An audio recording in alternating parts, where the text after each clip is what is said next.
찬양과 기도 감사드립니다.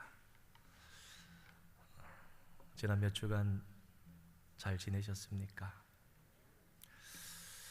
사랑하는 성도님들을 은혜 가운데 다시 만날 수 있도록 인도하시는 은혜가 있음에 참 감사합니다.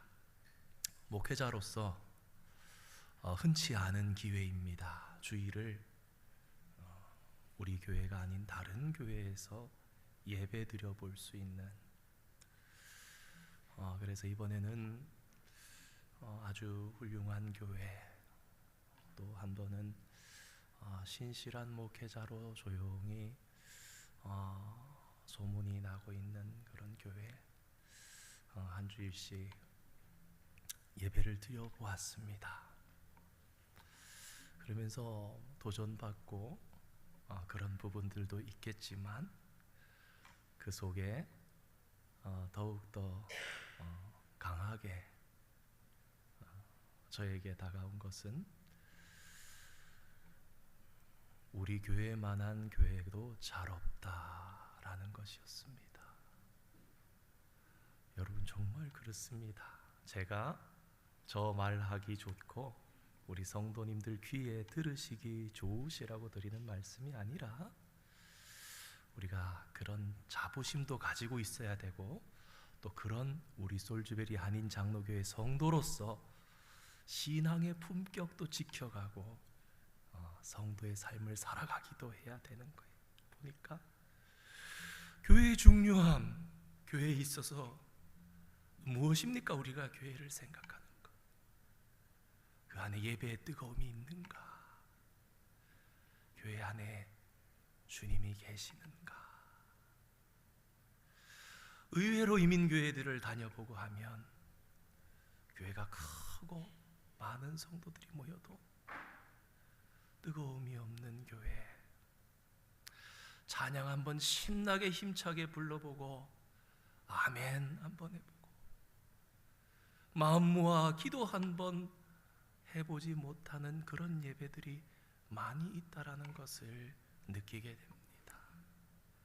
우리 솔즈베리 한인 장로교회도 다른 것이 아닙니다. 우리의 신앙생활 그 핵심, 그 중심에는 예배가 있는데, 오늘 2023년 9월 첫 번째 주일 예배, 어떻게 살아있는 예배를 드릴 것인가? 목회자만이 아니라 온 성도와 목회자가 힘을 합쳐서 어떻게 하면 이 예배에 주님이 임재하시고 은혜 베푸시는 살아있는 예배가 되게 할 것인가? 거기에 힘과 정성을 다해서 애쓰면서 세상 흔들리고 사람들 변해가도 여전히 변함없는 주님의 영원하신 그 나라 꿈꾸며 소망하며 오늘도 예배에 성공하시는 저와 여러분 되시기를 주님의 이름으로 축원드립니다. 우리는 일전에 예수님의 살을 먹는다는 것이 무엇인가, 거기에 대해서 생각해 보았습니다. 오늘은 이어서 그렇다면 예수님의 피를 마신다는 것은 그 의미가 무엇이 들어있나, 그리고 지난 말씀과 함께 강화하면서 이 말씀을 정리해 보려고 합니다. 먼저 우리 본문 27절과 28절의 말씀을 함께 보기 원합니다. 함께 읽겠습니다. 또 잔을 가지사 감사 기도하시고 그들에게 주시며 이르시되 너희가 다 이것을 마시라. 이것은 죄사함을 얻게 하려고 나의 피 곧 언약의 피니라. 아멘. 식사 후에 주님께서 제자들에게 잔을 주셨습니다. 이 잔을 받아 마시라. 물론 예수님께서는 잔을 주시기 전에도 축사하셨습니다. 우리가 앞서 살펴봤던 것처럼 유월절을 시작하면서 예수님이 먼저 기도하시고, 자, 떡을 나누자, 자, 이제 포도주를 나누자 하신 것이 아니었습니다. 구별하셔서 거의 아마 미드나잇이 되었을 때, 11시 12시경이 되었을 때 다시금 그 자리에서 주님께서 이것을 의미 있게 1000년이 넘게 민족이 지켜오던 유월절과 구별하시사 성만찬으로 제정하신 유일하게 제정하시고 교회가 주님이 다시 오실 그때까지, 내가 올 때까지 이것을 기념하여 지키라 당부하신 단 하나의 명령.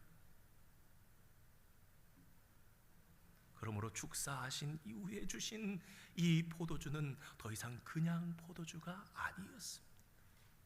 예수님께서 축사하신 이후에 그것은 그리스도의 피가 된 것입니다.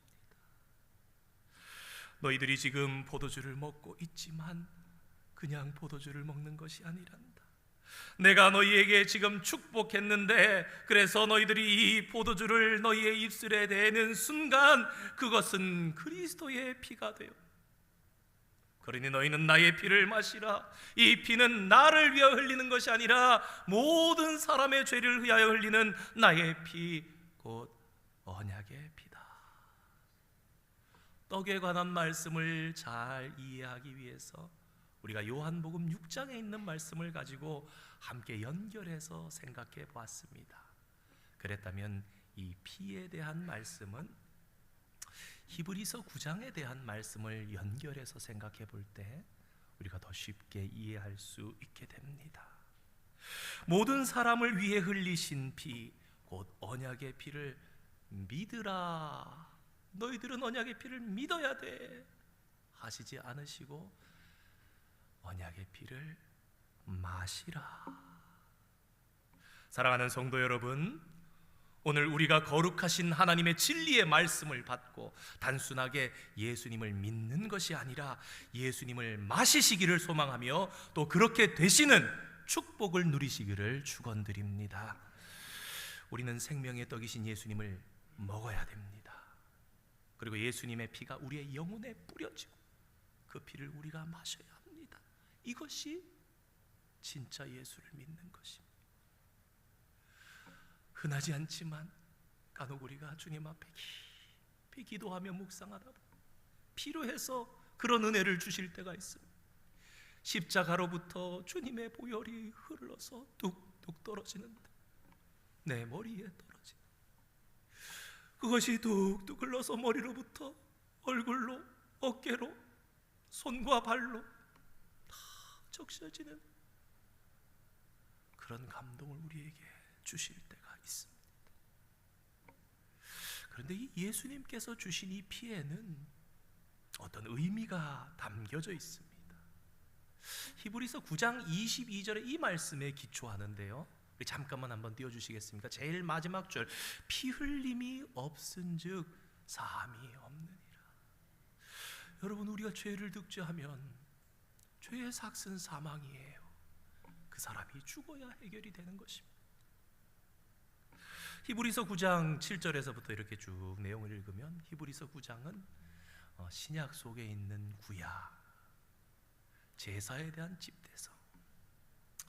구약 시대에는 대제사장이 1년에 딱 하루 단 한 번 지성소까지 동물의 피를 가지고 들어가서 자기와 백성들의 죄를 대속하는 제사를 지냅니다.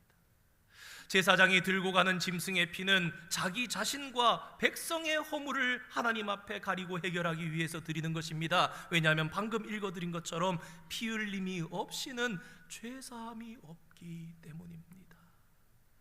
그런데 이제는 대제사장이 매년 수고스럽게 짐승의 피를 가지고 감으로써가 아니라 진짜 어린 양, 진짜 유월절의 어린 양, 또한 진짜 참 대속죄일의 그 짐승이 되신 예수님께서 단번에 십자가 위에서 제단에서 피를 흘리심으로 영원한 속죄를 한 번에 이루시는 것입니다. 다시 한번 정리합니다. 구약의 1000년이 넘는 세월 동안 이스라엘 백성들을 시내산에서 율법을 주시고 짐승의 피로 제사 드리게 하신 것은 그 짐승의 피에 어떠한 효력이 있어서가 아니라 진짜 제물 대신 참되물 대신 예수님께서 오시기 이전까지 너희들이 이렇게 할 때에 내가 용서해 주는 것으로 하겠다라는 것이며, 그것은 어떤 모형인데 오실 예수님을 보여주는, 그러므로 구약의 첫사람 아담으로부터 신약의 마지막 날 최후의 마지막 날에 있을 그 사람에까지 모든 인류의 죄는 예수 그리스도의 흠없고 온전하신 완전한 어린 양 되신 그분의 피 흘리심을 통해서만 해결되는 것이고 우리가 구원을 받는 것입니다. 그러니 이제 더 이상 피 흘릴 필요가 없습니다. 여러분 얼마나 감사합니까? 오늘 우리가 이러한 일이 있지 않았으면은 옆구리에 다 짐승 한 마리씩 다 끼고 오늘 왔어야 됩니다. 저 앞에서 다 정결하게 씻고 깨끗하게 다 잡고 들어왔어야 됩니다. 우리의 옷에는 반드시 피들이 튀어서 다시금 씻고 그러고 이곳에 들어왔어야 될 것입니다.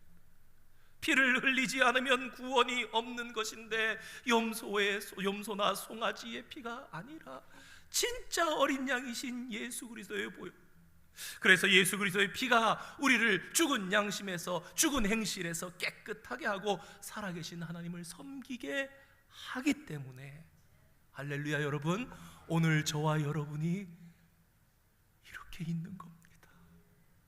그냥 서 있는 게 아니고 그냥 예배의 자리에 앉아 있는 게, 감히 들어올 수 없었던 주님의 존전의 십자가를 바라보면서 하나님의 은택을 입으면서 히브리서 9장 20절을 보면은 이는 하나님이 너희에게 명령하신 언약의 피라 하는 말씀이 있습니다. 이것을 좀 더 쉽게 말씀드리면 이 피를 믿는 자에게, 그 피를 마시는 자에게 하나님께서 약속을 주셨다는 것인데요, 이 피를 마시는 자는 모두 죄사함을 받고 의롭다 하는 축복을 누리고 또한 모든 악의 세력으로부터 구원받을 것이며 하나님의 자녀가 되는 축복을 약속으로 주셨다는 것입니다. 그런데 문제는 이 약속입니다. 하나님께서는 이 피를 먹으면 죄가 사해진다, 자녀가 되는 권세, 능력을 주신다, 약속, 언약. 그런데 이 성경의 언약, 약속은요 다른 말로도 표현되는데 이렇게 표현됩니다. 유언. 이 예수님의 약속은요, 언약의 피는 유언의 피라는 겁니다. 유언. 자, 여러분 한번 생각해 보시기 바랍니다. 유언이 언제 그 효력이 발생합니까? 그렇죠? 유언이라는 것은요 죽어야 그 효력이 발생하는 것입니다. 거기에 대한 말씀이 히브리서 9장 16절 17절에 기록되어 있는데요, 함께 읽어보겠습니다. 시작. 유언은 유언한 자가 죽어야 되나니 유언은 그 사람이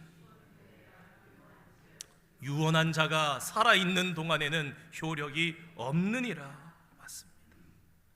우리가 세상 가운데 중요한 직책에 있는 사람들, 기업의 총수들, 유명한 사람들, 여러분 그런 분들 보니까요 가족들도 같은 비행기를 안 타더라고요. 한 가족이 다 한날에 사망하면 큰 위기가 되니까. 그런 분들을 보면요 유언을 준비해 두는 것을 봅니다. 정말 대단한 분들은요 매년 새해가 되면 유언장을 써놓는 거예요. 2023년 1월 1일에 딱, 2022년 1월 1일에 딱 썼습니다. 이 유언장이 아주 중요한 내용이지만 그러나 이 유언장은 효력이 없습니다. 2023년 1월 1일이 되는 순간 새 유언장이 또 딱 써집니다. 아주 중요하지만 소용이 없습니다. 왜 그렇습니까? 그 사람이 아직 안 죽었으니까. 죽지 않으면 그 유언은 실효성이 없는 것입니다. 예수님께서는 오늘 말씀에 피의 약속, 피의 언약이다 말씀을 하십니다. 이 피를 마시는 자, 내 살을 먹고 내 피를 먹고 마시는 자에게는 영원한 생명을 주겠다, 하나님의 자녀가 되는 권세를 주겠다, 의롭게 하는 권세를 주겠다, 내 죄가 주홍같이 붉을지라도 내가 맑게 씻겨주겠다 약속을 하셨습니다. 그런데 이 약속이 효력을 발생하려면 말씀하시는 예수님이 죽어야만 하는 것입니다. 그래서 그분이 십자가에 못 박혀 죽으셨고 그분의 죽으심으로 인해서 그 언약의 피가 실제로 능력이 된 것입니다. 그래서 이 6월절 저녁의 만찬에서 예수님께서는 얘들아 내가 반드시 죽을 것이니까 반드시 죽을 것이니 사랑하는 제자들에게 떡을 떼어 주시며 잔을 나누어 주시며 이렇게 말씀하신 것입니다. 내 몸을 먹으라, 내 피를 마시라. 이제 너희는 예수를 믿는다는 그런 어떠한 지식이나 어떠한 지식의 대상이나 경험의 대상이나 어떤 객관적인 대상이나 어떤 사실을 믿는 것이 아니라는 것을 분명히 알아야 한다. 여러분 한번 생각해 보십시오. 하나님을 믿는 것과 하나님 안에 내가 거한다는 것은 다릅니다. 믿는 사람과 하나님 안에 거하고 있는 사람은 다르지요. 주님은 이제는 너희들이 나를 믿는 것이 아니라 내 살을 먹고 내 피를 마셔야 한다. 그래서 내가 내 안에 있기를 바란다. 그것이 그리스도인의 삶이야. 진짜 그리스도인이야 말씀하시는 것. 일전에 말씀드렸습니다만 죄를 안 짓는 비결이 그리스도인에게 있습니다. 내가 죄를 안 지으려고 하면요 꼭 죄를 지어. 내가 안 넘어지려고 하면요 아무리 애를 써도 반드시 넘어집니다. 아이고 또 넘어졌네. 그러니 우리가 이런 삶을 반복해서 살다가 이렇게 생각이 듭니다. 야, 방법이 없구나. 그러나 여러분, 내가 그 안에, 그분이 내 안에 계신다면 내 안에 계신 예수 그리스도께 한번 맡기는 겁니다. 그분이 그래 엎혀 있어, 내가 해볼게. 그분이 주체를 가지고 사실 때에 죄를 안 짓게 되는 겁니다. 아주 신비스러운 체험을 우리가 하게 됩니다. 성령의 전이 되어 우리가 성령의 충만하심을 통해 예수님을 깊이 모실 수 있게 되고 그 예수님이 우리를 모든 삶 가운데 인도하신, 인간이 사는 것이 아니라 예수님이 사신. 그래서 목회를 하다 보면은 종종 이런 분들을 만날 때가 있습니다. 목사님, 제가 며칠 전에요 이상한 일이 있었습니다. 들어보면요 이게 좀 심각한 일이 있었던 거예요. 굉장히 기가 막힌 일이, 아주 화가 날 일이 있었는데 그 얘기를 거예요. 목사님, 그런데요 제가 얼마나 놀랐겠습니까? 제가 얼마나 속상했겠습니까? 제가 얼마나 화가 났겠습니까? 그런데 목사님, 이상해요. 제가 화를 안 냈습니다. 여러분, 별거 아닙니까? 아닙니다. 변화가 일어난 거예요. 굉장한 승리가 일어난 것입니다. 내가 아닌 주님께서 평소에 나라는 인간이라면 화를 안 낼 수 있는 존재인데, 내가 아니라 내 안에 성령께서, 내 안에 그리스도께서 나를 극복하시고 그리스도의 성품으로 살아내 주신 거예요. 여러분, 이것이 그리스도인의 삶입니다. 사도 바울은 12제자가 아니었지요. 속한 사람이 아니었기에 사실 오늘 말씀에 기록되어 있는 성만찬의 자리에는 없었습니다. 그러나 우리가 고린도전서 11장의 말씀을 보면 사도 바울이 특별한 계시를 예수님께 받았다라는 것을 알게 됩니다. 우리가 성만찬 제정의 말씀으로 항상 성찬식마다 읽는 말씀 가운데, 내가 너희에게 전한 것은 주께 받은 것이니 곧 주 예수께서 잡히시던 밤에 떡을 가지사 축사하시고. 이 바울의 이 말씀 가운데 축사하셨다는 말씀이 중요합니다.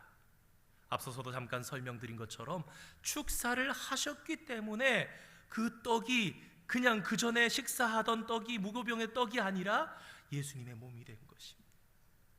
떼어서 이르시되 이것은 너희를 위하는 내 몸이니 이것을 행하여 나를 기념하라 하시고 식후에 또한 그와 같이 잔을 가지시고 이르시되 이 잔은 내 피로 세운 새 언약이니.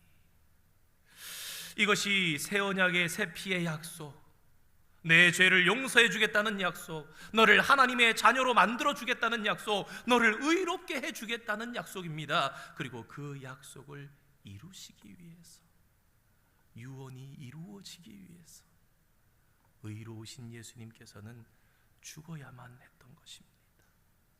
고린도전서 11장 25절에 새 언약이니 이것을 행하여 마실 때마다 나를 기념하라 하셨으니 너희가 이 떡을 먹으며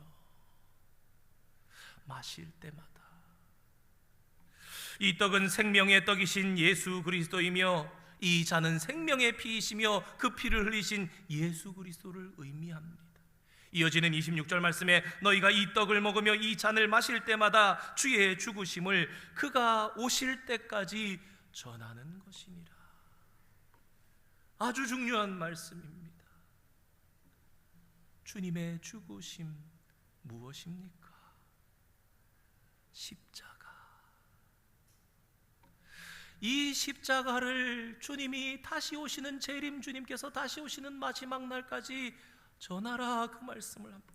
우리가 수요예배 시간에 살펴보았었죠.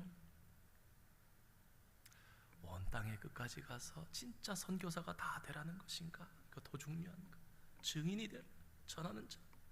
오늘 마태복음 26장의 앞선 말씀에도 기록되어 있는 말씀 있죠. 향유 여인, 이름조차 얘기하지 않았던 이 여인은요, 당시에 그녀의 전 재산, 그녀의 모든 것이 담겨있던 한 옥합을 깨트려서 예수님께 부어서 전부를 다 드렸습니다. 꾸짖고 마음이 불편하게 하는 주변의 제자들을 향해서 예수님께서 말씀하십니다. 여인을 꾸짖지 말아라, 이 여인을 마음 불편하게 하지 말아라. 오히려 너희는 이 일을 가는 곳마다 너희가 항상 이 일을 전파하라, 여인이 한 일을 전파하라 부탁하셨습니다. 한번 이렇게 어떤 목사님께서 아주 이해하기 쉽게 말씀해 주신 것이 있어서 기억에 남아 있습니다. 30년 이상 목회를 하셨다는 거예요. 지긋하게 60대 이제 70을 바라보시는 그 나이에, 아니 이상하다, 내가 목회자가 돼서 일주일에 설교를 7편, 8편, 9편씩 이렇게 하는데, 모임들도 있어서 이렇게 하는데, 갈 때마다 이 여인의 얘기를 하지는 않았는데 그럼 내가 잘못된 것인가? 그러면서 젊은 시절에 생각을 했다라는 겁니다. 그러면 나는 목회자로 잘못된 것인가? 여러분, 여인이 행한 일이 무엇입니까? 자신은 예수님을 지극히 사랑해서 그저 있는 모든 것으로, 최고로 값진 것으로 주님께 드렸는데 예수님이 그것을 무엇이라고 합니까? 두어라, 여인의 마음을 불편하게 하지 말아라, 오히려 이 일을 너희들이 가는 곳마다 전하라. 복음이 전해지는 곳에는 반드시 이 여인의 얘기를 하다. 무엇입니까? 예수님께서 이렇게 말씀합니다. 이 여인이 내 장례를 준비하였느니라. 여러분, 예수님의 장례가 무엇입니까? 그 죽음이 십자가인 거예요.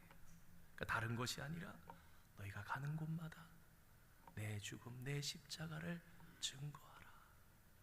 그러니까 전하지 않은 것이 아니라는 것입니다.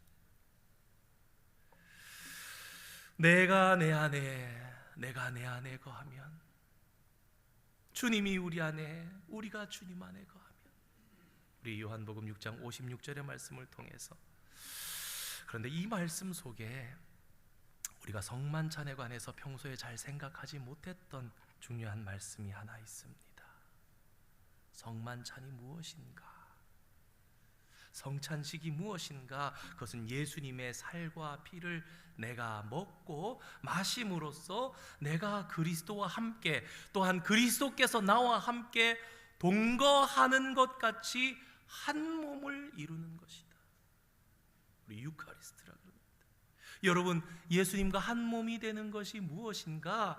이것은 마치 신학적으로 이렇게 설명합니다. 삼위일체의 신비처럼 여러분, 성부 하나님과 성자 예수님과 성령 하나님께서 어떻게 한 분이시며 한 분이신데 세 개의 위격으로 계시는지 설명을 속 시원하게 100%다 풀어낼 수 있는 사람이 이 땅에 있습니까?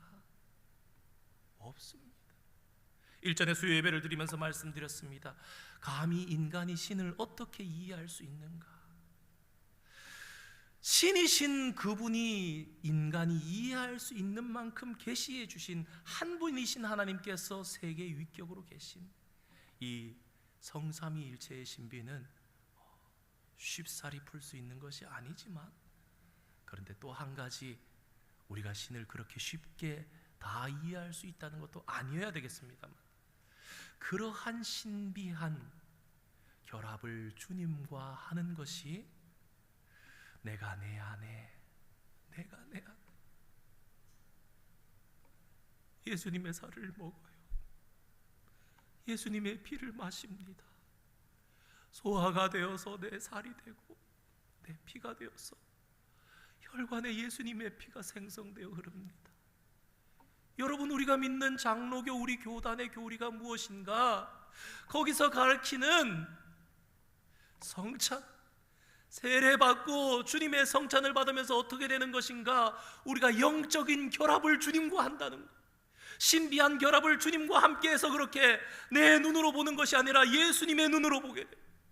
내 혈관에 예수님의 피가 흐르고 내 살에 예수님의 새살이 돋아서 내가 행동하는 것이 아니라 예수님처럼 행동하고 예수님처럼 생각하고 예수님의 시선으로 바라보는 그것이 구원받고 영접하며 세례받아 성찬에 참여하며 주와 함께 동거하는 참 그리스도인의 삶이라 우리가 정의하고 그렇게 믿고 살아갑니다.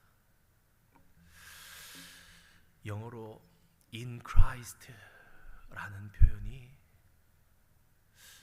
영어권 목회자나 신실한 성도들 사이에 편지에서 사용될 때가 있습니다. 이메일이나 편지를 받을 때 마지막에 in Christ 하면서 자기 이름을 이렇게 적기도 합니다. 그런데 바로 이것이 성만찬, 즉 다시 말해서 내가 내 안에, 내가 내 안에 있는 것인데, 이것이 곧 십자가를 증거하는 것입니다. 그러니까 성만찬을 하라는 것은 무엇입니까? 얘들아, 내가 다시 오는 그날까지 너희들은 증인이 되라는 거예요. 성만찬을 자랑하라. 성찬식을 자랑해. 다시 말하면 십자가를 선포해. 십자가를 외쳐라. 십자가를 확인하라. 우리 만화로 사역을 하는 분들도 계십니다. 그래서 청소년들에게 사역을 할 때 참 그림으로 쉽게 이해하게 하는 그런 그림 중에 하나가 말씀을 준비하다 기억났습니다. 한 아이가 뜨겁게 주님을 체험한 거예요. 주님을 영접했습니다. 살아가는 거예요. 근데 성도된 삶의 중요한 것이 무엇인가? 주님이 내 안에 계시는지를 확인하는 거예요. 만화니까 가능하잖아. 여기 문을 하나 딱 낸 거예요. 창문을 하나. 주님 계시죠? 또 막 살다가 또 열어보는 거예요. 예수님 계시죠? 지금도 계시죠?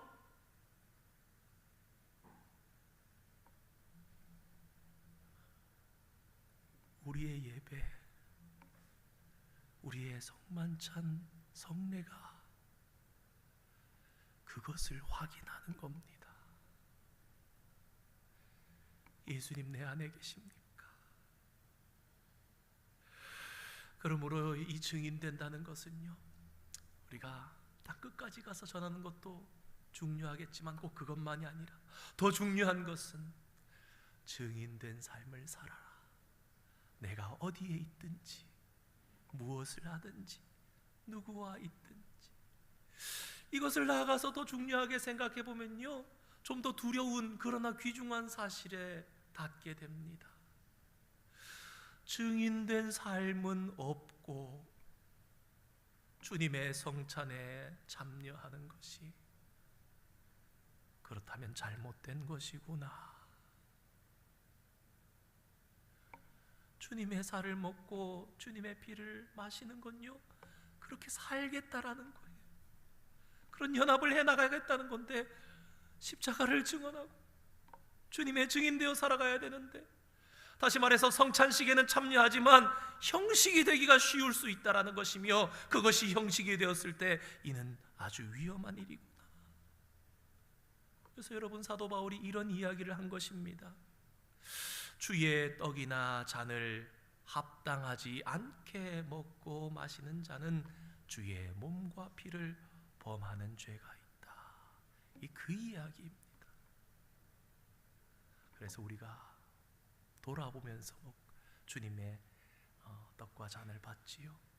그리고 또한 다짐하는 것입니다. 주님, 증인되어 힘차게 십자가를 증언하는 삶을 살게 하여 주시옵소서. 성찬식을 할 때 우리가 떡과 포도주를 마십니다. 또 우리가 매주일, 원래는 예배마다 있었지요. 신약 처음에 교회에는 그것이 식사이기도 했고요. 우리가 일주일에 한 번씩 주일에 교회로 와서 하나님의 말씀을 들음으로 신앙의 격려와 힘, 위로를 얻습니다. 수요 예배, 새벽 기도, 구역 모임, 성경 공부, 이러한 일들을 통해서 형제 자매의 성도의 교제를 합니다. 그런데 여러분, 만약에 내가 예수는 믿는데 교회에 나오지 않는다면 어떻게 되겠습니까? 처음에 몇 주간은 괜찮을지도 모릅니다. 별 차이가 없을 수도, 몇 달 지나는 동안 괜찮았을지도 모릅니다. 그런데 시간이 흐를수록 나중에 돌아보면 그의 믿음은 떨어져 버리고 마는 것을 알게 됩니다. 한 목회자가 젊은이가 찾아왔답니다. 하나님, 저는 하나님을 신실하게 믿고 있는데 꼭 교회에 와야 됩니까? 근데 그분이 겨울이었나 본데 화로에서 석탄이 자콜이 타고 있는 것 중에 가만히 아무 말씀 없이 하나를 집어서 이렇게 밖에다 내셨습니다. 처음에는 시뻘겋게 잘 타오르는 것 같았지만 10분, 20분, 30분이 지나자 그 차콜이 하얀색으로 변해갑니다. 식어져 갑니다. 그것을 다 눈으로 확인했을 때에 다시 아무 말 없이 그것을 집어서 화로 안에 집어넣었어요. 허옇게 변했던 차콜이 다시 시뻘겋게 불타오르면서 활활 타오르는 것을 본 청년이 아무 말씀을 안 하신 목사님께, 그러나 이미 해답을 얻은 것으로 여기고 가만히 돌아갔다고 합니다. 사랑하는 성도 여러분, 우리는 말씀을 들어야 합니다. 말씀을 듣지 않으면 우리의 신앙이 자라지 않습니다. 그런데 이 말씀이라는 것이 무엇입니까? 우리가 주일에 한 번씩은 더욱더 특별하게 마음을 정해서 하나님께서 축복하시는 안식일이다, 이것은 어떤 분들은 대예배다라는 표현을 쓰면서 마음의 가짐을 다르게 하면서, 어떤 분들은 목숨을 건다는 표현까지 하면서 예배합니다. 여러분, 그런데 이 예배를 통해서 무엇을 합니까? 우리가 주님의 진리의 말씀을 듣는 거예요. 그런데 이 진리의 말씀을 듣는다는 것이 무엇인가? 말씀이 무엇입니까? 다시 한번 말씀드립니다. 예수 그리스도. 그러니까 지금 우리가 예배하면서 먹는 거예요. 아멘 하나님. 먹으면서 소화를 시키는 거예요. 이것이 내 살과 내 피다. 너희는 믿는 것이 아니라 먹고 마시는 자가 되어야 한다. 그래야 너희가 진짜 그리스도인이 될 수 있다. 이 말씀이 선포될 때에 우리는 마치 성찬식에서 그 말씀을 씹어서 먹고 마셔서 내 살이 되고 내 피가 되게 하는 것처럼 먹고 마시는 것.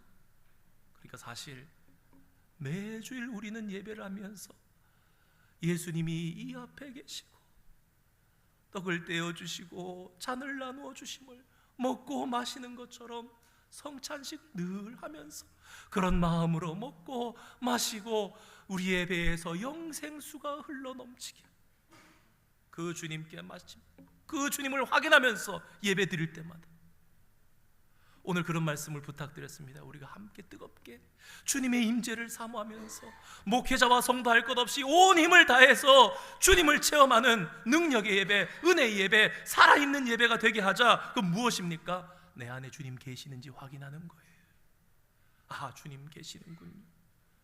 주님 살아계시는군요. 내 안에 역사하고 계시는군요.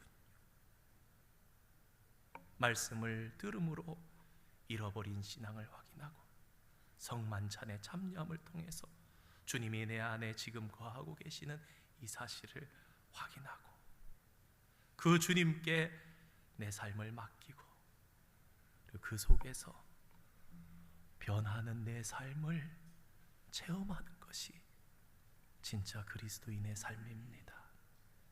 사랑하는 성도 여러분, 우리가 예수를 믿으면서 왜 생명력을 느끼지 못합니까? 믿는다고 하는데 왜 우리의 영혼이 때로 답답합니까? 때로는 나는 과연 이래서 천국에 갈 수 있을까? 왜 내 삶은 도무지 변하지 않는 것일까?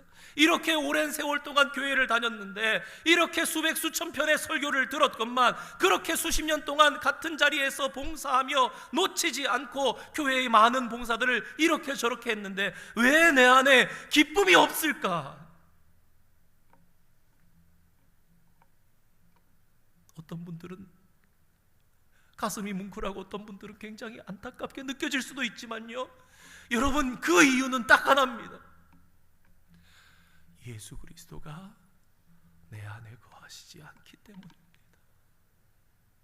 내가 주님을 놓치고 갔기 때문에, 어느 순간인가 내 안에 계신 주님을 내가 확인하지 않고 살았기 때문에, 내가 주님을 먹고 마시지 않았기 때문에. 성도 여러분, 우리가 주님과 동행해야 하지 않겠습니까? 혹시 아직 이 생명이신 예수 그리스도를 아직 진지한 마음으로 여러분의 마음속에 영접하지 못하신 분이 계신다면, 여러분 이 주님을 지금이라도 맞이하시기 바랍니다. 볼지어다 내가 문 밖에서 두드리오니 누구든지 내 음성 듣고 문을 열면 내가 들어가 그와 더불어 먹고 그는 나로 더불어 먹으리라. 먹고 사는 그 은혜와 그 임재와 그 영접, 그 주님의 임하심이 오늘 지금 이 순간도 얼마든지 있을 수 있다라는 것입니다. 이 시간 어린아이처럼 순수한 마음으로, 정직하고 깨끗한 마음으로 그분을 받아드시기를 바랍니다. 혹시 도움이 필요하신 분들 있으시면 오늘 예배 후에도 괜찮고요, 전화도 얼마든지 괜찮습니다. 목사님 혼자 잘 못하겠습니다, 도와주세요. 기쁜 마음으로 기꺼이 언제든지 도와드리고, 기도를 도와드리고, 영접하시고 주님을 모시고 새 생명으로 살아갈 수 있도록 도와드리겠습니다. 사랑하는 성도 여러분, 주님을 먹고 마시는 저와 여러분 되기를 원합니다. 예수님을 먹으라는 말은, 예수님을 마시라는 말은 예수님께서 여러분의 삶의 주인이 되시고 사신다는 뜻입니다. 믿는 것이 아닙니다. 늘 생각하십시오. 제 피가 되어 주십시오. 저의 살이 되어 주십시오. 주님을 먹으라, 주님을 마시라, 그렇게 내 안에 주님이 사시게 하는 것, 그것이 바로 정답이다. 이 진리의 말씀이 우리의 궁금증을 해소하는 데만 그치는 것이 아니라 궁극적인 인생의 영적인 답을 찾게 하고 우리로 하여금 바른 믿음의 길을 걷게 하는 하나님의 놀라운 능력과 은총이 되기를 주님의 이름으로 축원드립니다. 기도하겠습니다. 거룩하신 하나님 아버지, 감사드립니다. 오랜 세월 교회를 다니면서도 불안했고 무엇인가 알 듯 참되게 알지 못했던 우리의 신앙생활의 해답이 바로 그리스도를 먹고 마시는 삶에 있다는 것을 깨우쳐 주시니 감사드립니다. 이 알미 단순한 지식이 되지 않게 하여 주시고 영의 눈이 밝아지고 우리의 삶이 달라지는, 마치 물이 변하여 포도주가 되는 가나 혼인잔치의 잔치집의 기쁨 같은 기쁨이 오늘 우리의 삶에 임하는 하나님의 놀라운 은혜와 능력이 되게 축복하여 주시옵소서. 주님의 피로, 주님의 살로 먹고 마시는 자는 예수님으로 사는 자가 되는 것이며 증인의 삶을 사는 것입니다.